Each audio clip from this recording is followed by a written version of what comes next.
আমার দাদার একটা গল্প বলি। কি গল্প বল? বল। আমার দাদা একটা কামার ছিল, মাছ কাটার বড়ি বানাইছিল 10 ফুট লম্বা। কোস কি? আমার দাদা কি মাইছিল তোর কই নাই, তাহলে হন।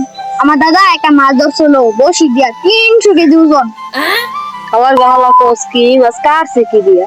হালার বুয়ালা এতক্ষণ কারবাল করলাম আমি।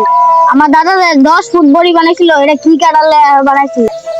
ওর দাদা এত বড় মাছ ধরবো আমার দাদা আগের থেকে জানতো। দেখো তোর দাদা বিজ্ঞানী, তাহলে তুই কামারটা হসকে রে। কথা তো বন্ধু খারাপ করছে না, আজকে আমার দাদা বিজ্ঞানী। আমার দাদা কি করছে তোরা তো জানোসই না। কি করছে বন্ধু? ওর দাদার বড় মাছটা আমার দাদাই তো কিনছে। আচ্ছা বন্ধু, তোর দাদাই বালপাক নামিটা কিনলে করলো, হ্যাঁ কি জানে না আমার দাদার কাছে বড়িটা আসছিল। হ্যাঁ, আমি তো করি নাই গা, তাহলে এবার আমি কই আমার দা খুলতে। ওর দাদা যে 10 ফুট লম্বা বড়িটা বানাইছিল, এই বড়িটা তো আমার দাদাই চুরি করছে।